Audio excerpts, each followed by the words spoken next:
5 seconds. Start.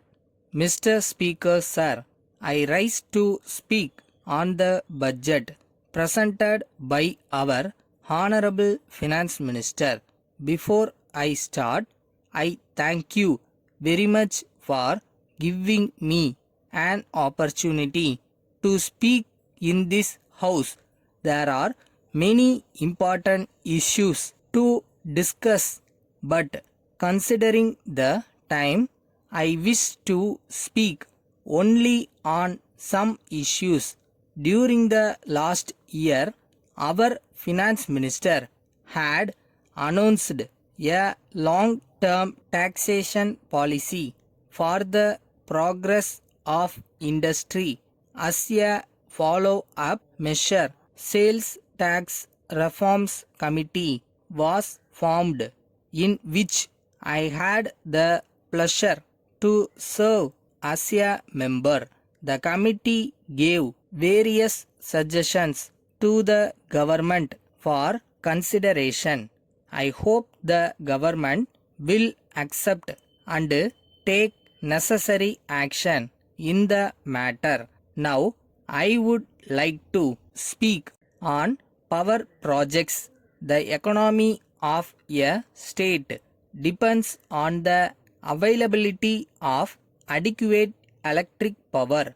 Power development involves high investment and long time. It also calls for a good planning and a long term approach.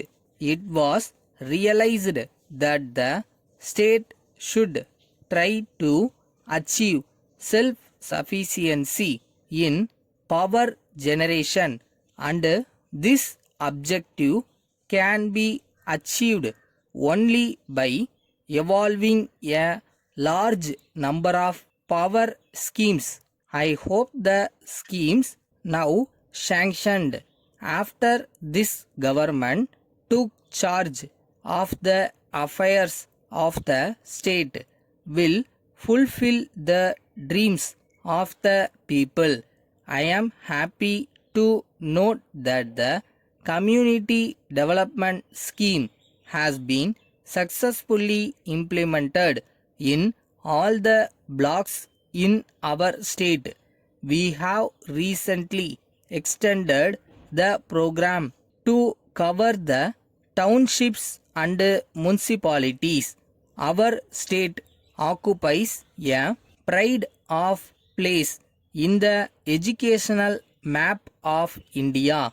Our budget provision for education is the largest and has been increasing all these years. For the current year, the budget provides for a huge expenditure for education by linking plus 2 education to the high schools.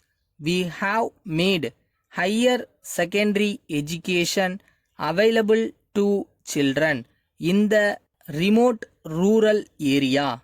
I appreciate the steps taken by this government to remove illiteracy among the rural people. Moving on to the next subject, I wish to say a few words on the provision of water supply.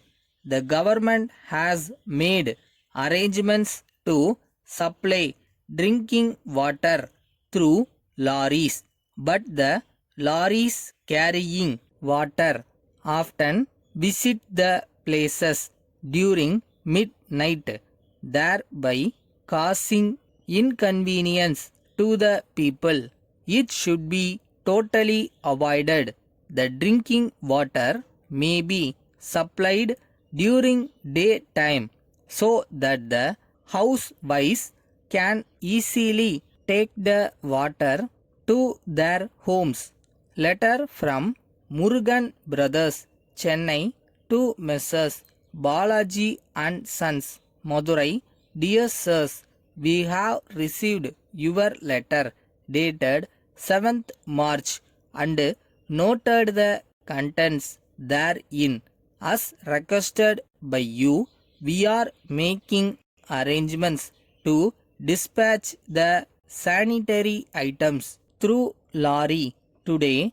We hope the same will reach your place safely tomorrow morning. On opening the packages, if you find any of the items broken, please inform about the same to us so that we can supply new ones. As regards payment, we are sorry to state that you have not kept up your promise made in your previous letter.